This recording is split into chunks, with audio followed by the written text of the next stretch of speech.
Okay, at the end of the webinar, you'll be receiving a email with a link to our evaluation. So I'll also post that in the chat box for you as well towards the end. So we like to get your feedback. So I'm going to turn it over. Judith is going to be sharing this presentation. So I'm going to stop sharing and let her take over and share.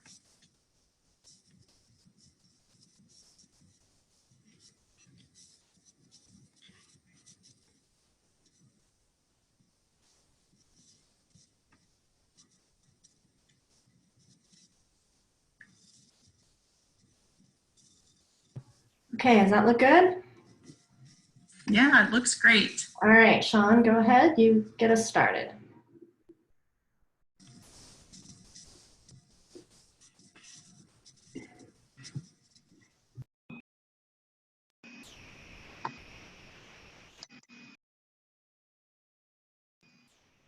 Sorry, I had trouble unmuting myself, which normally isn't a problem. I want to welcome everybody today to our webinar, Engaging Families and Elevating Expectations, a focus on employment. I'm just going to kick things off here and then hand it over to Judith here in a minute. First of all, I want to thank NTACT for having Judith and I do this webinar. I have a great deal of respect for the work that they're doing around the country around transition, and over the years, NTACT has really played a key role in furthering this discussion about family engagement in a lot of domains. And they've been very open to folks like myself and others who say, you know, we need to do more and have more information around family engagement. NTACT has always been very receptive to that. So thanks to them for giving us this forum. What a great turnout. You know, I've got 156 listed. Which is great around the country if the people want to hear about this. So thank you, everyone. I wanted just to give a quick thank you too to Judith, who's my co-presenter today. She kind of got recruited and she jumped in with both feet. And it's always fun to meet a like-minded soul. So I look forward to having you guys hear what she has to say today. You know, today in an hour that we have, we really want to just offer some fundamental ideas and some thoughts about engaging families around employment. You know, why may families want to engage or not want to engage? Why is it still a struggle? Why should we do it? Why is it important? We want to give you some concrete strategies as to how you might address this. And highlight, Judith is going to highlight a model for parent training and support that's really focused on employment that she has implemented in the past. And really, most importantly, I think we need to set the stage for future work around this. You know, I've said that I've been thinking about these issues and doing work around this for the better part of 16 years. And I feel like this is emerging from a family advocate issue to an actual workforce and systems capacity issue, which is great because that's where it needs to be. Engaging families in the world of transition and employment is something that's really going to help us do our jobs better, but we need to have some meaningful discussions about what that looks like. So next slide, Judith. So I should say maybe on this slide too that I come from TransCen. I've been at TransCen for a short amount of time. The TransCen is out of Rockville, Maryland, and we do training and technical assistance, research and direct service around transition and employment. Before that, I was at the Pacer Center, and I think I see a couple friends from Pacer in the attendee list, the national, kind of a national advocacy organization around families. So that's where a lot of my expertise comes in. I also represent RRTC on VR practices in youth and a YES Employment Center, which gives technical assistance to the partnerships and employment states. So I do a lot of work around employment. I wanted to let you know kind of where I'm coming from before we get too far into this. I am obviously the guy on the left. The young man in the red t-shirt with me is my brother Andrew. This is a picture of Andrew and I right before going into the XL Energy Center in St. Paul to go see Iron Maiden in concert. We are unashamed heavy metal maniacs, and we go see a lot of shows together.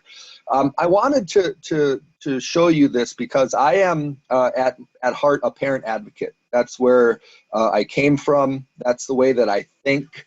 When I attack these types of problems and think about these problems, I really am going to do so through a lens of empathy and compassion, and really trying to promote the fact that we need to work on understanding and look at family engagement as a partnership that can really help us. And so I just wanted you guys to know kind of where a lot of my mindset comes in. And Judith's picture is on the right, and she's going to take it from here for a little bit. So that's a picture of my son and my husband. We originate from Kansas and recently moved to Indiana University in Bloomington. And so my background is one of both a teacher and a service provider. And I think back to how naive I was as a first-year teacher and my perceptions of families, and how much that has changed over the years. And Sean and I think very much alike in that there's great value in families, and families are the first and last support for individuals, whether you have a disability or not. We all tend to reach out to our families. My family situation is a little different. My husband acquired a brain injury in 2002. And that seriously affected his employment opportunities. We had a business and he lost the business, and where we were living didn't have good medical care, and like a brain injury was just, at the time in that particular state, it just was a thing that happened and you hit your head and it wasn't that big a deal. But so I'm real pleased to see there's a lot more research around that, but I know how much a disability can affect employment prospects and the types of supports that need to be in place from family to encourage that and make that option possible for individuals. So Sean and I wanted to talk a little bit about just our general foundational beliefs about families. He touched on it a bit on the last slide as well. So we're both big proponents of and believe that partnering with families will improve employment outcomes. And that partnering with families should be one of those core things that professionals do, educators, service professionals. Families provide support, they have information. They are a role model for expectations for their family member with a disability. And it is those high expectations that we want, both from families and from service professionals and educators when it comes to employment. And so that's our common ground where we really want to start. And so part of the work that Sean and I have talked about doing is not only do we want to make sure that professionals have the information and the training that they need to engage with families, but families need support as well. Families are going from one system to another, from a school system where everything is right there at their fingertips to an adult service system where it's not. And so they need support in doing that, and all of this collaboration leads to a much better employment outcome. And so why is it still so difficult to engage families then? So part of the problem is that professionals tend to rely a lot on traditional models of family engagement. So this, we're asking questions or we're having them fill out surveys, but we're not actually partnering with them. And there's a difference between just asking for information versus actually being partners. And so thinking about family engagement in a new way is one of our goals. Another thing that's difficult is that families don't really know their role in transition because that is defined by the professional. So often families, when you're in school and your kid's moving from high school to adulthood, how much you are engaged in that process is as much a byproduct of family interest as it is of professional engagement and outreach to that family. So when professionals limit their expectations of families or limit their expectation for family involvement, families tend to be less involved. So, so part of our goal here is that, you know, we want that engagement, and then also just making sure that there's that shared vision for the future. Because if families and professionals don't have their eye on the same prize, it's going to be that much harder to get to that end. And it's, you know, I've been doing a little reading about the idea of expectations, and when we talk about raising expectations, and that can be a hot button word in education in particular, because it tends to suggest some other conversations that are going on. But really, expectations are assumptions. They are assumptions of a person's ability based on limited information and certain characteristics. And so what we really are talking about here is how do we raise expectations, challenge those assumptions. We know that the family's expectations of what a young person with a disability might achieve are shaped by a lot of things. They're certainly influenced by exposure to role models and positive post-school examples of success, but they're also influenced by the expectations of education and service professionals, as Judith touched on. And one of the things that I talk about often in the presentations that I do is encouraging professionals to really keep in mind about the messaging and the words that they're using for families, especially around employment and post-secondary access and what the impact of a disability might be. And certainly those expectations then influence what a student might expect of themselves. And students too, and we know that students who have had one or more parents participate in IEP meetings in the 11th and 12th grades are more likely to be engaged in post-school employment. So we can kind of point to IEP team participation, meaningful participation on families is something that you can really hone in on.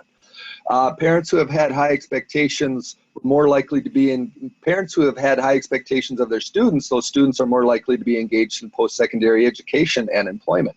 So there is a link there between high expectations and student performance, which is important. And then sometimes, you know, the students do tend to hold higher expectations of themselves than the parents do. What I find, though, is that it's always an individual situation, and you never quite know when you have a family and a student and a service system and all those pieces that come together, who has the high expectations, who maybe needs a little help going along the way. So next slide, please. So we wanted to focus on employment with this particular session, and my time at TransCen, I have been thinking about and being asked about this idea of families who might be apprehensive to explore employment, especially kind of paid competitive employment in the community for their son or daughter. And this conversation tends to revolve around students with more significant types of disabilities. And I think it's important for us to try to empathize with families in those types of situations and put ourselves in those shoes, in their shoes to the greatest extent possible, so we can maybe understand what their reasons might be, rather than just to jump automatically to the families are a barrier to employment. I hear that all the time. The families are a barrier to employment. And there's a lot of different reasons that you might hear. This idea of fear of disruption. I can say, for example, my brother, he's 40 years old, and right now we kind of got everything all where it should be. He's got his job, he's got his apartment where he lives, he's got transportation pretty much locked down, he's got social and recreational activities. We are kind of constantly wary of something that's going to come and disrupt that. And one of the things that tends to come and disrupt that is when the county comes and says, well, we need to redetermine Andrew's status.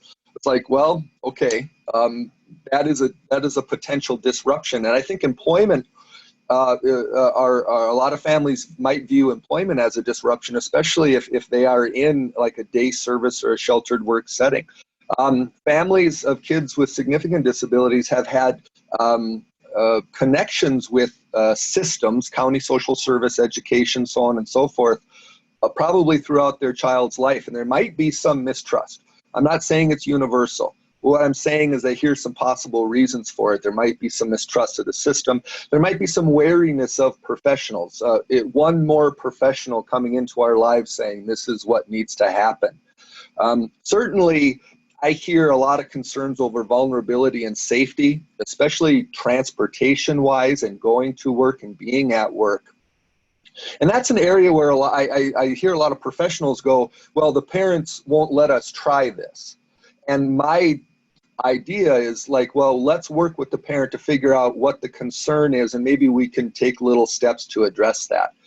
There are a lot of families that just plain old don't believe that their son or daughter can work, that the disability is too impactful, and they just don't see it. It's not that they don't want what's best for their son or daughter, it's just that they don't see it, and they might need some help seeing it. Somebody in the chat box did mention the fear of losing benefits. And that is absolutely the case too. A lot of families either rely on that benefit or, you know, the system is very hard to navigate. And if you throw a wrench into that system, a lot of families are just like, I'm not interested in that. So I give you this list, and it's not a comprehensive list. I give you this list just so we can begin shifting our thinking and saying, you know, there's valid reasons why families might not embrace this. Do me a favor in the chat box as I go on to my next slides. Tell me if there's any other reasons that you have heard or that you believe that families might be a little apprehensive. So what I want to do now is I want to segue into specific strategies that you can use to be able to engage families around employment. Taking a quick drink of water here, somewhat unsuccessfully. So my first strategy is to organize family engagement around existing transition frameworks. A lot of times I hear, Sean, this family engagement idea is really big and I don't know where to start. And so what I would say is there's existing frameworks such as the one on the screen. This is the NTACT Transition Taxonomy for Programming 2.0. It's based off of Paula Kohler's Transition Taxonomy. You might also be familiar with the Guideposts for Success out of the National Collaborative on Workforce and Disability for Youth. These are all frameworks that say, here are things that young people with disabilities need to make the transition from school to community. So what I'd like to just suggest is that we've got 5 areas on this taxonomy, family engagement being one of them, but also program structures and collaboration and student development and student-focused planning. You can really focus your family engagement efforts around these frameworks. It gives you a way to say, are we engaging families in these 5 areas in a meaningful way? And the last NTACT Capacity Building Institute in Kansas City, June Gothberg and I did a session on how do you take this framework and kind of insert family engagement into it. And I think that that's the kind of thinking that we need. We need to take existing frameworks and say, how do we turn it so it's usable for us and we use it as a family engagement tool? The next one. So I want to say that we don't have a ton of time here. We have about an hour. So I'm going to kind of run through these things. I'm hoping that the session today gives you some ideas. That's really it. It's not going to be a hand holding through a bunch of models. It's like, boom, here's some things for us to think about. Another thing that I hear often, or I see a lot in terms of efforts, is this idea of how can we help parents move from low expectations to really seeing the possibilities for employment, right? So how do we move those expectations? And there's a couple of things on this slide that I've seen done.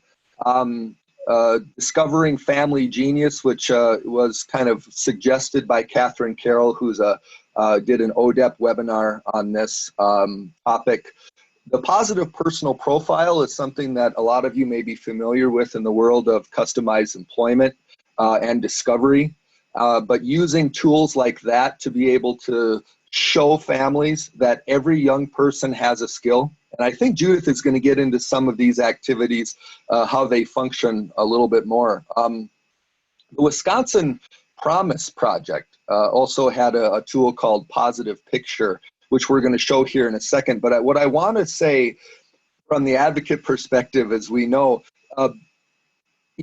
changing expectations takes time. It does not happen overnight. It's not going to be that you are going to sit down with the family, show them pictures of other people working, say, hey, your son or daughter can work too, and then boom, everything is fine. It may take time, so you have to be patient with this. This is going to be a big leap for some families to be able to envision this and to really take the risk of trying it out. And so this is kind of where, again, the empathy, compassion piece comes in, but be patient with the process. So this is the Seeing Youth in a Different Way, the Building a Positive Description of Your Child tool that was developed by the Wisconsin Promise Project. And really, all you're trying to do with tools like this is get families to sit down and break the ice of the disability mindset and say, okay, here's what my child is good at. My child is funny. My child is personable. My child is responsible. My brother, for example, yeah, there's a lot of things that he really can't do, but I would say that he is, first of all, he's a fantastic worker. He's built like a brick outhouse. He loves to work. He doesn't miss any work. He does exactly what he's told, and he enjoys being in a work environment. He's funny. He loves things like staff picnics and staff Christmas parties, and he would be a great person in terms of staff employment culture. He loves movies and he reads books insatiably. There's a lot of things that you can put on a profile like this to help families say, yeah, you know what, my son or daughter's got some skills that we can build on, that we can identify and we can build on. And this is a great thing that you can use in various settings. Another thing, I did some interviews with a bunch of county social workers and employment providers for a webinar that I did for the state of Michigan about half a year ago or so. And one of the interesting things that people brought up was this idea of a family support plan, acknowledging that sometimes competitive employment is very difficult for the family structure, family functioning. Let's say, for example, that you've got a young person or not so young person, and they're in a day program. But what that day program allows the family to do is go to work. The family gets to go to work and earn a paycheck because they know where their son or daughter is going to be. And so if you're going to come into that family structure and say, all right, we want to try paid competitive employment, but the family doesn't see it. They're like, well, what are we going to do for the other hours of the day? We need those days filled, or those hours filled. We need to respect that. We need to say, okay, let's build a support plan so we can help, we can fill in the gaps for the families. We can acknowledge the fears that they have. We can take small steps to negotiate the risks and address the fears that they have, and begin filling in the holes and really answer this key question, which is, what happens if something goes wrong? That's one of the biggest questions families have, okay? We're going to try employment, but tell me what happens if something goes wrong. Is he going to lose everything? No, probably not. But this is part of the plan that might help families feel a little bit better about being able to jump into this idea of paid competitive employment. Okay. I'm a big believer in staff training, and I know that we lately in the last 5 to 10 years, we have come to accept the fact that there's no money for staff training, that we don't have enough resources to be able to do it the way that we want to do it.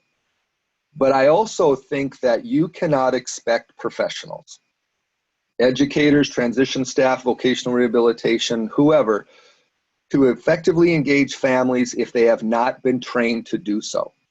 And I don't think there's a lot of pre-service programs that address working with families. I just don't think that there are. There might be some, but I don't think that there are. So we're asking people a lot of times to be able to do something they haven't been trained in. I also think we naturally assume that because somebody gets into a profession like education and they're good working with kids, that that's going to carry over and make them good working with families. And I'm not sure that's the case. It might be, and it might not be. So I just want to say that I strongly believe staff training is a great capacity building strategy to be able to have your staff better engage families. And this needs to begin at the administrative level. If admin does not support this idea of improving family engagement, then all the training in the world is not going to help, because admin is not going to convey that this is really important. And so this needs to get kind of ingrained in any education agency, vocational rehabilitation agency, this idea that we're going to do this. We're going to train ourselves on building relationships. And then also we're going to engage partners to be able to do this. Okay, so there's parent training and information centers. There's great USEDs and on the post-secondary level that can help, like Judith's organization. Don't feel like you have to do this yourself, is all I'm saying. Staff training is great, but engage partners to do so. All right, so lastly for me, a year or so ago, a couple years ago, David Test and the folks at NTACT pulled together a group of parent advocates who are listed there in the author section to put together kind of a beginning document on high expectations. And what we came up with was this promoting high expectations for post-school success by family members, a to-do list for professionals. I wanted to let you know that it's still out there. The URL to access it is on the bottom. And I think it's an admirable attempt to begin lending some structure to what professionals can do to begin addressing this idea of high expectations. And Judith is going to take it from here, and she is going to kind of talk about how some of our ideas and comments align with this, and then she's going to share a program that she's been working on. Thanks, Sean. So the nice thing about this document is that it has, 7 very specific strategies, and I've listed them here, and just want to talk briefly about, so in Kansas, we have a family training program, and so one of the things we do is really try to engage our parents in training opportunities. And in that process, we explore role models, we work to build empower families to be problem solvers and self-advocates, and to support their young person's independence. And so I'm going to talk a little bit about how we do some of these things in this program that we've been doing. So we have in Kansas a program called, there we go, Family Employment Awareness Training. We actually have it, it's been in Kansas since 2010, and it's been in Rhode Island since 2014. And we're hoping to start it up in a couple more states this year. And so what we did is we built this program because there was a perception at the state level that families just didn't have high enough expectations for employment, that if families had higher expectations, more people would be employed. And expectations are huge. They're very important. If we don't have the expectation that something's going to happen, it's not going to happen, because we're not even going to make the effort to make it happen. So being kind of a how-to girl, I thought, well, I can't tell people they can have jobs if I don't tell them how to make it happen. So not only do we work on the role model piece, showing people that employment is possible and different ways we can do customized and supported employment, but we also work a lot on the benefits piece and the supports piece, and how do you access, what are your local, state, and federal resources? And then how do we access those? And typically we've partnered with the Parent Training Information Center in the state to deliver the training.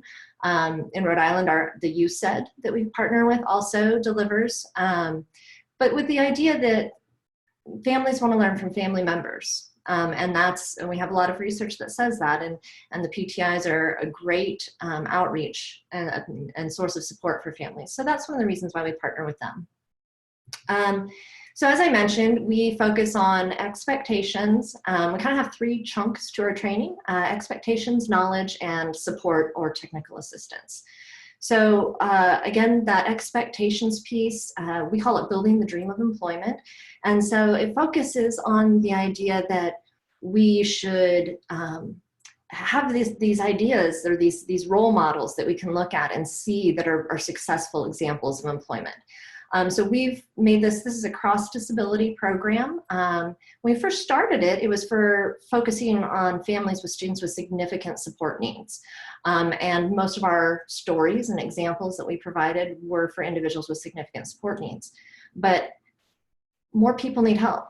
And so we would have families that would come and say, you know, this is great, but I don't see my kid here. I want more stories that look like my kid. And so we tried to really diversify it. And so the expectations piece is built around, we have some good national examples, but we also really focus on what I call localizing the training. So we have stories from across the state in which it's implemented.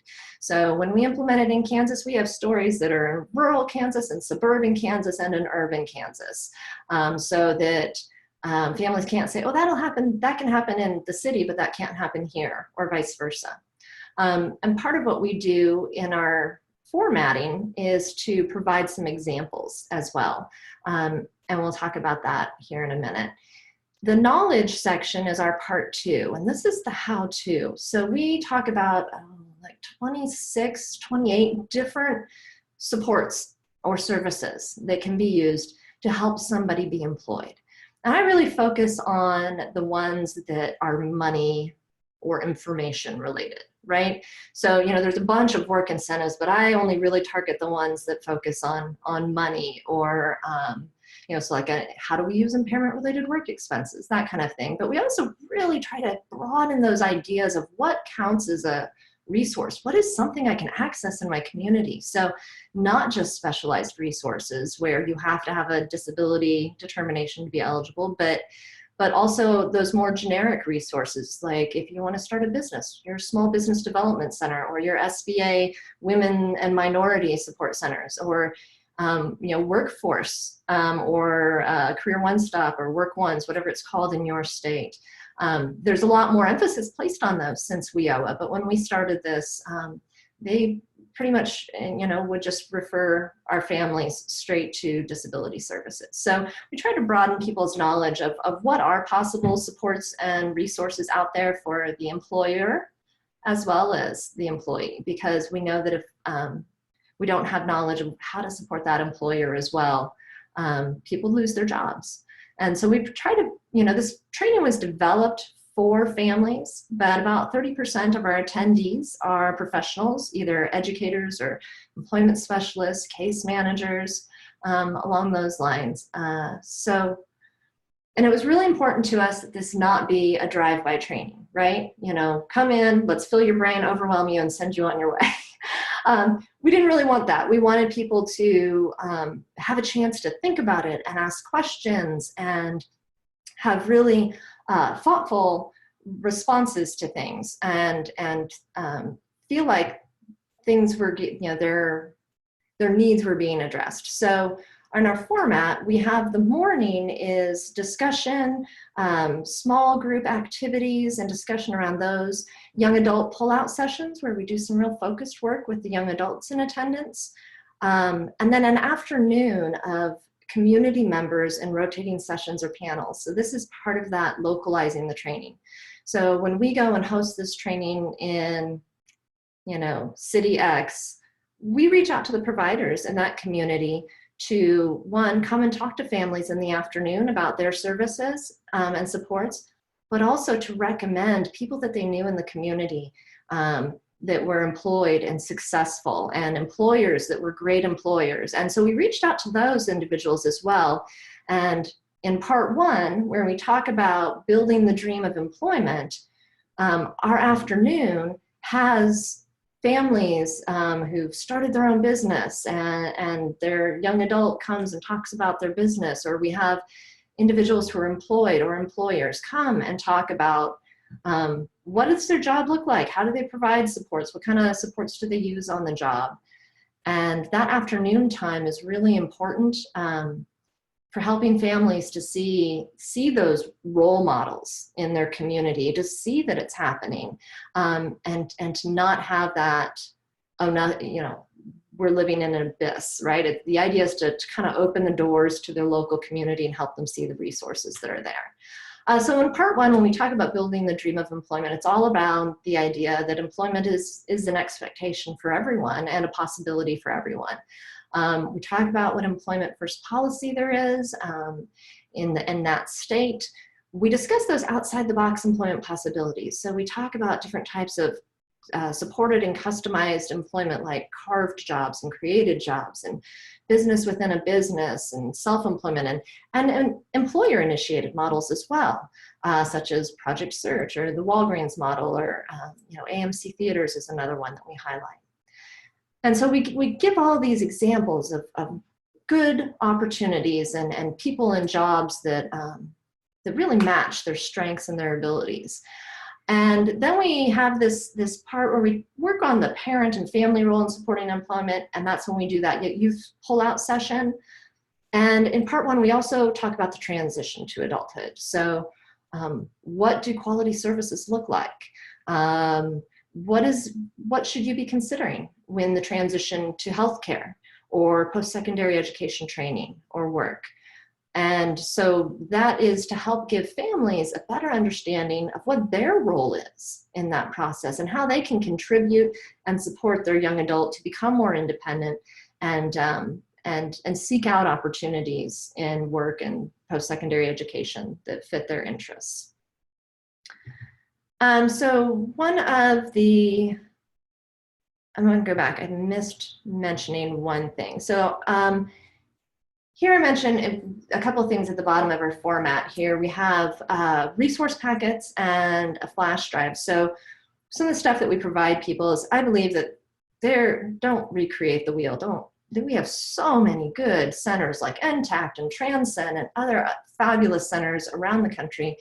So we pulled together on a flash drive folders for every topic that we talk about in family employment awareness training. So if you want to dive deeper into assistive technology, I've got, a 2-page handout from some awesome research and training center in this country that's going to give you the quick and dirty on funding for assistive technology. If you want to know a little bit more about self-employment, there's handouts on there from other well-known organizations across the country. So we've pulled together lots of resources so that families can dig deeper into the sections that are important to them.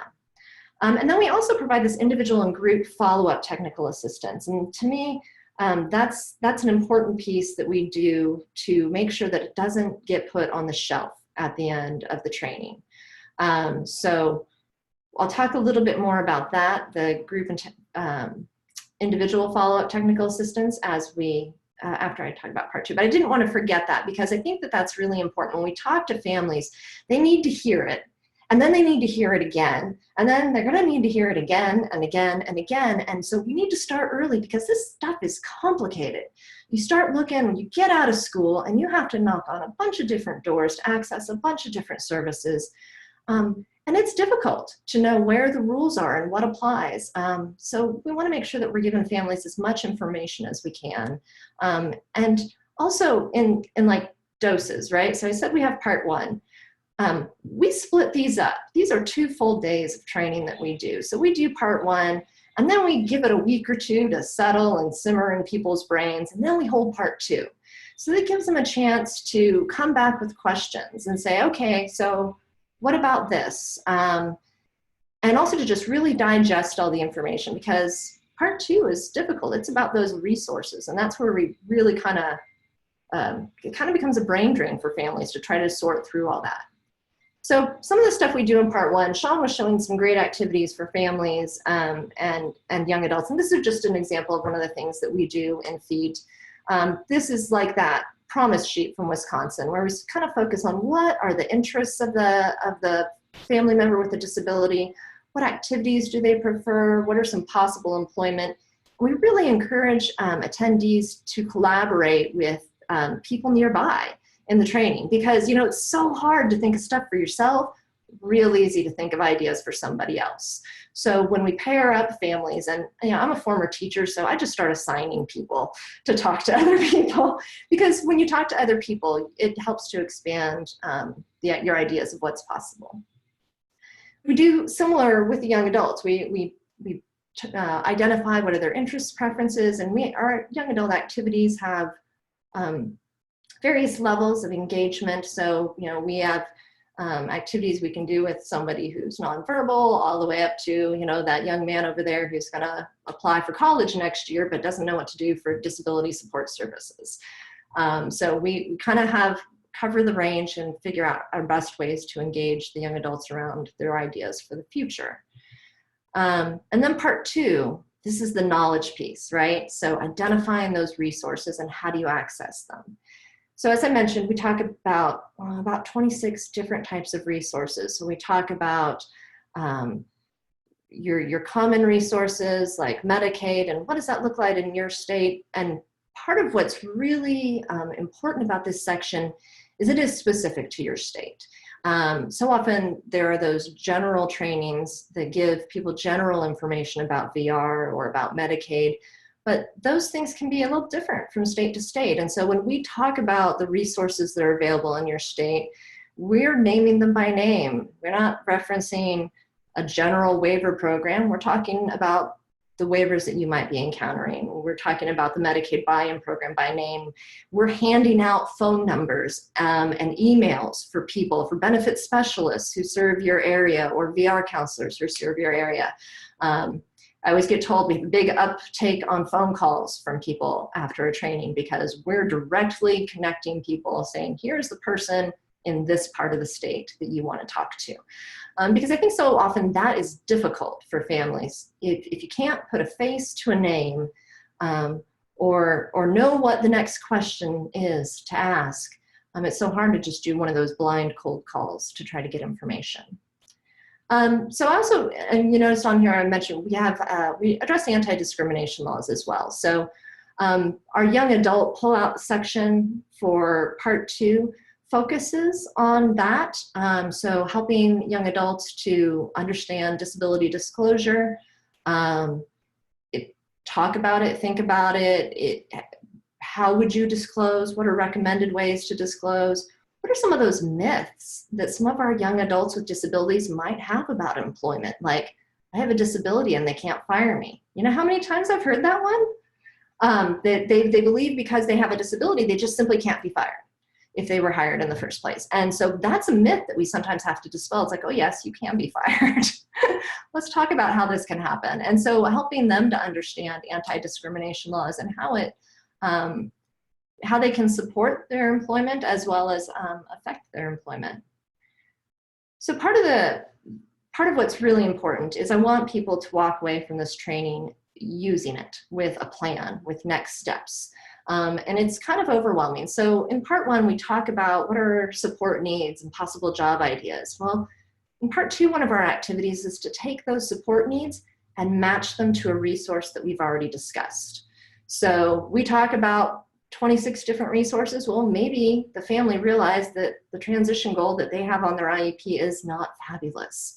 And they would like a more fabulous employment goal with, integrated competitive employment outcomes. Well, that is a support need. And maybe their resource is the PTI staff member who can help them work through some of those advocacy issues and prepare for that transition meeting. A support need may be realizing that it's time to connect with VR. And so the resource may be that counselor who came to talk in the afternoon and taking that application that they were handed and acting on it and connecting back with that counselor. So we just try to have them pull 5 support needs that you have and match it to a resource that you learned about. So they can see how to apply the knowledge that they've just acquired. And for our young adults with disabilities, this goes back to that advocacy and disability disclosure. So we talk about what are those advantages or disadvantages and ways in which you might go about doing it. And then the final follow-up here is, again, I don't want it to go on the shelf. So I said we do technical assistance, right?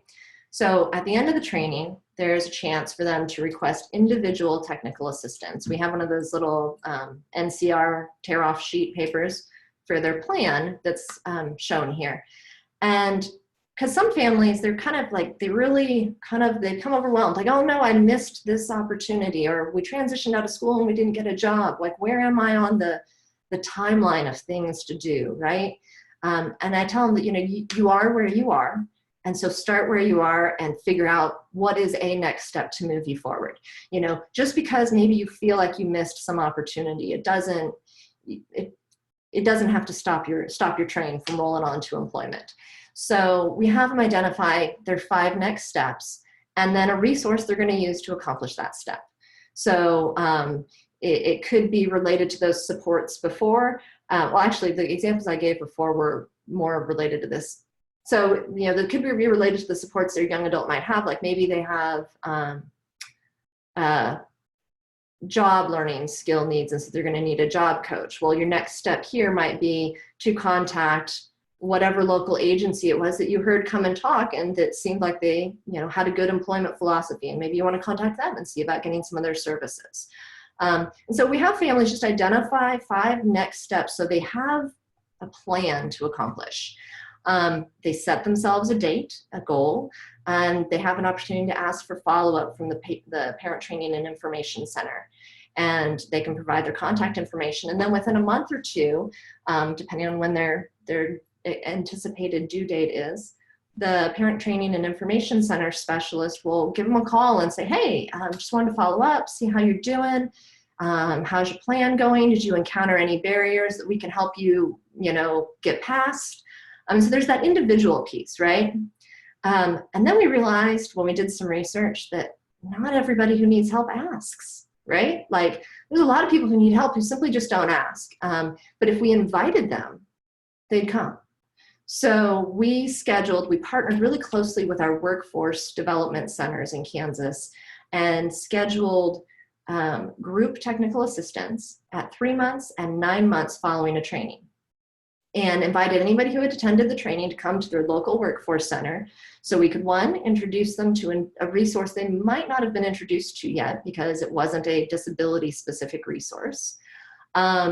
And then we told them, bring your plan, bring your IEP, bring your IPE, bring your transition problems. And we had a parent training specialist, myself, and workforce staff there. Families got introduced to this new resource, learned what was available, and between the 3 of us, we were able to figure out who was the best person to help them move on to their next step. And so with those 2 forms of technical assistance, we built capacity with our workforce centers and serving people with disabilities.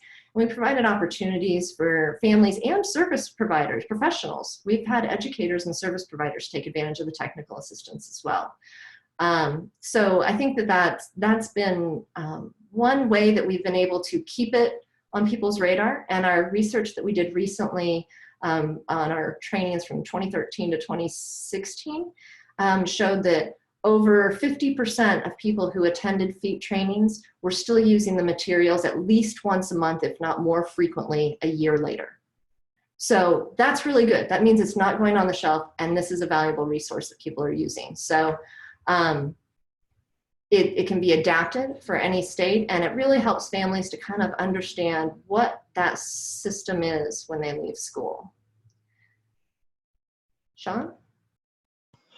Well, thank you, Judith. That was great. And there's a lot of, I don't know if you're watching the chat box, Judith, but there's just a ton of stuff firing back and forth. So you guys, thank you for participating, everybody in the chat box, and kind of, we have a sub training going on in the bottom, and that's a lot of fun because there's a lot of momentum here. I love the framework that Judith is talking about, because I know that some of the conversations we were having at Pacer before I left to go to TransCen was, we need to get beyond just throwing information out into the world. We really need to find a way to support families through the process. And that seems to be the basis for a lot of conversations moving forward in supporting families. As I hear a lot from around the country, Sean, we have plenty of resources. It's not, resource development is not generally the issue. The issue is something else. We're not quite getting at the best way to support families. So this, the FEAT training seems to be a great way to do it. A couple of thoughts that popped into my head. Certainly, when we think about engaging families, we cannot think about it as a one-time shot. A lot of times things will get funded and say, well, we did 5 parent trainings around the state of Minnesota 5 years ago. Why do you want to do it again? Well, okay. Do I have to list the reasons? But so this is family engagement is an ongoing concern. It's something that is constantly needs to be worked on. And as Judith said, everybody needs to hear things multiple times before they really get it. It's the same with families of people with disabilities. And I have come to believe that working with families is as individual of a pursuit as working with students. So individualized services for students with disabilities is kind of the cornerstone of how we deliver special education. We can't always look at serving families in chunks. We have to sometimes say, you know, if you worked with one family, you've worked with one family. And we need to get better at looking at families as individuals and how do we help them with their individual concerns and strengths and needs, and not just, okay, we did a handout, everything should be good. So a couple of things that just, I think it was great information and wonderful program.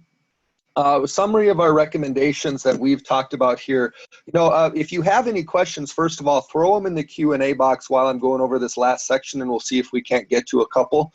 But we talked about organizing around existing frameworks. If you're having trouble figuring out where to get started in your agency around family engagement, really see this as a staff capacity issue. If you have staff that are working with young people, then you need to have staff who have some skill in engaging families. Because no longer is it acceptable for us to say, I work with kids, I don't work with families. And that's kind of an old school way of thinking that we just can't really have in our service systems anymore. We need to strive to understand where families are coming from. I'm not saying they're always going to be right. But what I'm saying, before we blame, we need to try to strive to understand. There's a lot of tools. There's tools out there that I shared. There's tools out there that Judith shared to help families kind of recalibrate the way that they see employment for their son or daughters. Really continuously providing families with usable, up-to-date information in multiple ways. It has to be an ongoing concern. It's not a one-time thing. Next slide, please. And some resources that we have. Real quickly, if you want to know where your parent center is in your state, go to parentcenterhub.org. They also have kind of a clearinghouse of resources from the parent training centers around the country. Pacer Center's got a wonderful National Parent Center on Transition and Employment. They've got great stuff. Yes to Employment is the Technical Assistance Center for PI states, but they got information for self-advocates and families. That's the Promise Wisconsin website, where I tend to steal a lot of things. So thank you, Ellie, and everybody there at the Promise Project. Charting the Life course is another kind of popular set of tools and materials out of the University of Missouri, Kansas City. That's the lifecoursetools.com. And of course, Judith and the family awareness training that we have. I see 2 questions in the Q&A box. Should I jump in, or is Jackie on? I think I'll jump in. Okay, well, here we go. We are wondering. Go ahead and jump in. Okay. You're going to jump in? No, you. Oh, great. I'm jumping. We are wondering what you would recommend for service professionals who experience working with families who are overly involved. Okay, and that is going to happen. As I said, I think that you could almost turn what we said and turn it around to that same thing. A family that's apprehensive about it, you can get to the root cause. A family that's overly involved, you could also get to the root cause. Now, being a family advocate for as many years as I was, I'm a firm believer that yes, there are families that are too involved. And yes, there are some families that really cause a hindrance to the process as they are currently functioning. I don't think there's any problem with sitting a family down and going, we need to come to some kind of understanding as to how you and I are going to work together. Because we need to work together to ensure the success of your son or daughter. Always put the son or daughter in the middle of it, though. Judith, do you have any thoughts on that? Because that's a question that we get a lot. Yeah, so I think that, parents who are overly involved actually often come from the same place as parents who are apprehensive, right? So one of the things that I think is so hard for us to remember as professionals is that parents have this whole, especially once they get to employment, they have this whole lifetime of experience with professionals in their lives, and they've not all been good experiences.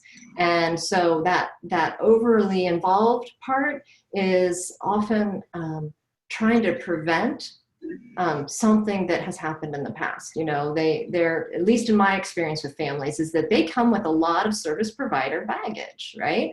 And so sometimes it's a matter of just sort of talking with the family, kind of trying to understand what they see as their role in supporting that individual, and how, and then providing them with some ideas of how they can best focus their energies to support their family member.